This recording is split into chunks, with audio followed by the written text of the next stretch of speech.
Rusia hari ini menunjukkan kekuatan dalam menghadapi ancaman dan provokasi dari Ukraina dan sekutu-sekutunya di barat. Dalam serangkaian aksi balasan yang memukau, Rusia berhasil menggagalkan serangan-serangan udara Ukraina yang mentargetkan ibu kota Moskow, serta melancarkan serangan-serangan misil yang menghancurkan fasilitas-fasilitas militer dan sipil di Odessa, kota pelabuhan penting di Laut Hitam. Serangan-serangan udara Ukraina terhadap Moskow dimulai sejak awal bulan Juli dan merupakan bentuk eskalasi dari konflik yang telah berlangsung selama lebih dari setahun antara kedua belah negara. Konflik ini dipicu oleh upaya Ukraina untuk merebut kembali wilayah-wilayah yang dikuasai oleh separatis pro-Rusia di timur Ukraina dengan dukungan langsung dari NATO dan Uni Eropa. Ukraina juga menuduh Rusia melakukan intervensi militer secara diam-diam di wilayah-wilayah tersebut serta mengancam kedaulatan dan integritas teritorial Ukraina. Rusia membantah tuduhan-tuduhan tersebut dan menyatakan bahwa ia hanya melindungi hak-hak dan kepentingan-kepentingan warga Rusia dan berbahasa Rusia di Ukraina yang menjadi korban diskriminasi dan penindasan oleh rezim neonazi di Kiev. Rusia juga mengancam campur tangan Barat dalam Rusia juga mengecam campur tangan Barat dalam urusan dalam negeri Ukraina dan menuduh Barat berusaha mengubah keseimbangan kekuatan di Eropa Timur dengan memperluas pengaruh NATO dan Uni Eropa ke wilayah-wilayah yang secara historis dan budaya terkait dengan Rusia. Salah satu contoh dari upaya Barat untuk melemahkan posisi Rusia di kawasan ini adalah inisiatif Gandum Laut Hitam, sebuah perjanjian perdagangan yang melibatkan Ukraina, Rumania, Bulgaria, Turki, Georgia, Moldova yang bertujuan untuk meningkatkan produksi dan ekspor gandum dari kawasan Laut Hitam. Perjanjian ini didukung oleh Amerika Serikat dan Uni Eropa yang berharap dapat mengurangi ketergantungan mereka terhadap impor gandum dari Rusia, yang merupakan produsen gandum terbesar di dunia. Namun Rusia menolak untuk bergabung dalam inisiatif ini dan menganggap sebagai bentuk sanksi ekonomi terselubung terhadap Rusia. Pada tanggal 17 Juli lalu, Rusia secara sepihak mengumumkan penghentian partisipasinya dalam inisiatif ini dan menetapkan larangan ekspor gandum ke negara-negara peserta inisiatif tersebut. Langkah ini menyebabkan lonjakan harga gandum di pasar global dan menimbulkan kekhawatiran tentang krisis pangan di beberapa negara berkembang. Sebagai tanggapan atas keputusan Rusia tersebut, Ukraina melancarkan serangan-serangan udara pertama terhadap Moskow pada tanggal 18 Juli lalu dengan menggunakan drone-drone buatan Iran yang disuplai oleh Amerika Serikat. Serangan-serangan ini bertujuan untuk menghantam infrastruktur dan fasilitas penting di ibu kota Rusia seperti bandara, stasiun kereta api, gedung-gedung pemerintahan, dan markas-markas militer.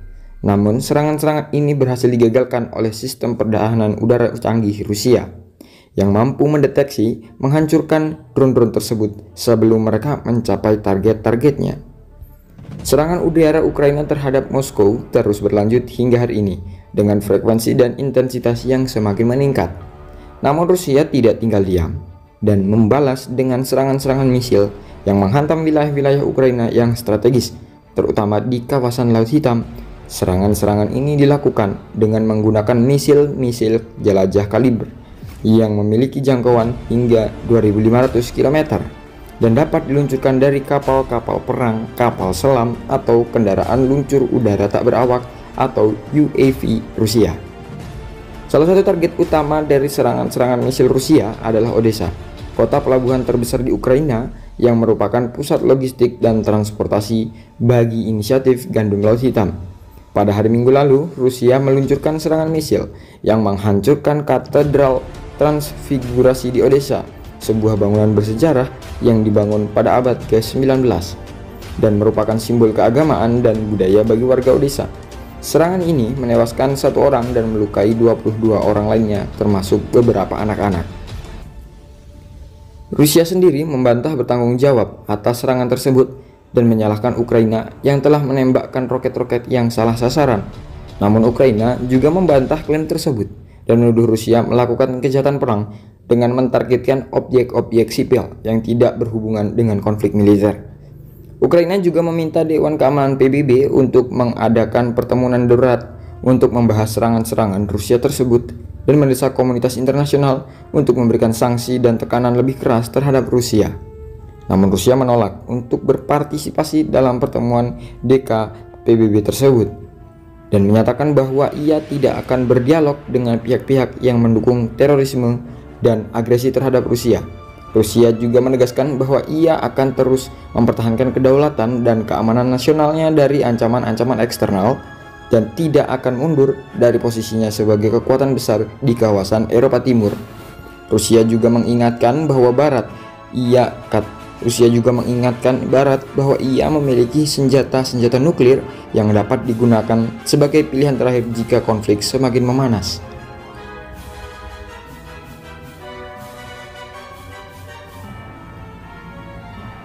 Serangan-serangan misil Rusia terhadap Ukraina tidak hanya menimbulkan kerusakan fisik, tapi juga dampak psikologis yang sangat besar bagi warga Ukraina. Banyak warga Ukraina yang merasa ketakutan dan cemas akan serangan-serangan berikutnya, dan memilih untuk mengungsi dari kota-kota yang menjadi target Rusia. Beberapa warga Ukraina juga mengungkapkan rasa kecewa dan marah terhadap pemerintah Ukraina yang dianggap tak mampu melindungi rakyatnya dari serangan-serangan Rusia. Salah satu warga Ukraina yang menjadi korban dari serangan-serangan Rusia adalah Anna, seorang ibu rumah tangga berusia 35 tahun yang tinggal di Odessa. Anna mengatakan bahwa ia dan keluarganya harus meninggalkan rumah mereka setelah serangan misil Rusia yang menghancurkan katedral Transfigurasi di Odessa. Anna mengatakan bahwa ia sangat mencintai kota Odessa dan tidak akan pernah membayangkan bahwa kota tersebut akan menjadi medan perang antara Rusia dan Ukraina. Kami harus pergi karena kami takut akan keselamatan kami. Kami tidak tahu kapan dan di mana serangan berikutnya akan terjadi. Kami tidak bisa tinggal di rumah kami lagi karena kami khawatir akan ada ledakan dan tembakan lagi. Kami tidak bisa bekerja, sekolah, atau beribadah dengan tenang. Kami merasa seperti hidup dalam mimpi buruk, kata Anna dengan suara lirih.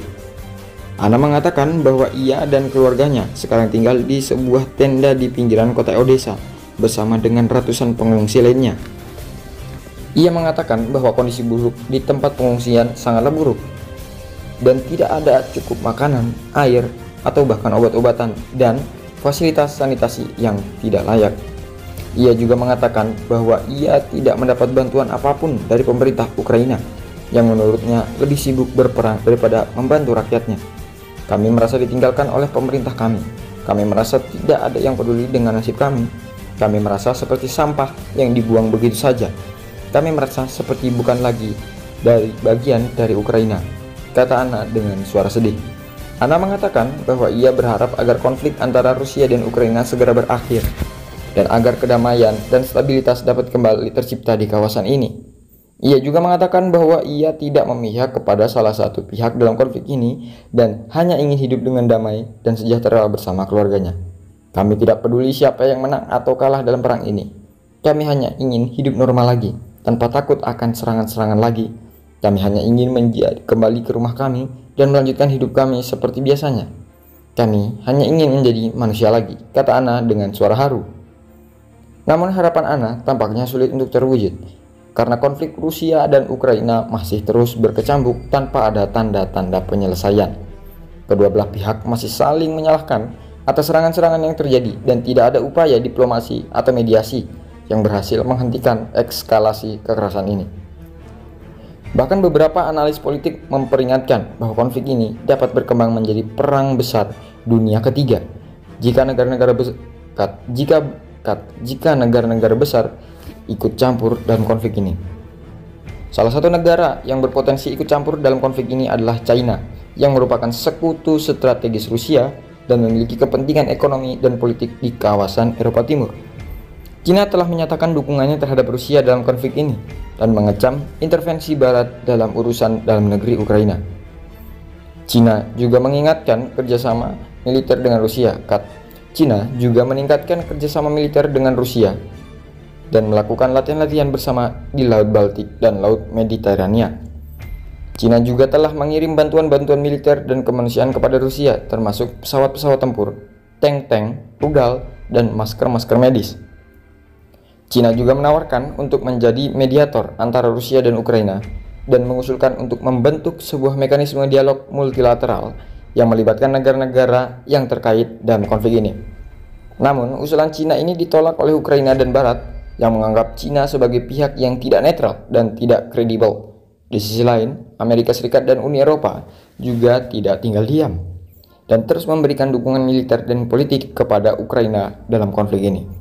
Amerika Serikat dan Uni Eropa telah memberikan bantuan-bantuan militer dan kemanusiaan kepada Ukraina, termasuk senjata, amunisi, pelatihan, dan vaksin COVID-19. Amerika Serikat dan Uni Eropa juga telah memberlakukan sanksi-sanksi ekonomi dan politik terhadap Rusia dan menyerukan agar Rusia menghentikan serangan-serangan terhadap Ukraina. Amerika Serikat dan Uni Eropa juga telah meningkatkan kehadiran militer mereka di kawasan Eropa Timur dan melakukan latihan-latihan bersama dengan pasukan-pasukan NATO dan negara-negara mitra kawasan ini. Amerika Serikat dan Uni Eropa juga telah mengirim pesan-pesan peringatan kepada Rusia dan mengancam akan menggunakan kekuatan militer jika Rusia melanggar batas-batas tertentu dalam konflik ini. Namun pesan-pesan ini tampaknya tak dihiraukan oleh Rusia yang terus melakukan serangan-serangan terhadap Ukraina. Dengan demikian, konflik antara Rusia dan Ukraina merupakan salah satu konflik paling berbahaya dan kompleks di dunia saat ini yang melibatkan banyak kepentingan dan aktor-aktor global. Konflik ini juga merupakan ujian bagi kemampuan dan komitmen komunitas internasional dalam menjaga perdamaian dan keamanan dunia, serta menghormati hak-hak dan aspirasi rakyat di kawasan Eropa Timur. Konflik ini juga merupakan tantangan bagi nilai-nilai dan prinsip-prinsip demokrasi, hak asasi manusia, hukum internasional, dan kerjasama multilateral yang sering diklaim sebagai landasan dari tatanan dunia saat ini. Apakah konflik ini akan berakhir dengan damai atau bencana? Apakah konflik ini akan diselesaikan dengan dialog atau kekerasan? Apakah konflik ini akan menimbulkan kerjasama atau konfrontasi antar negara-negara besar? Apakah konflik ini akan membawa kemajuan atau kemunduran bagi rakyat di kawasan Eropa Timur? Hanya waktu yang akan menjawab pertanyaan-pertanyaan ini.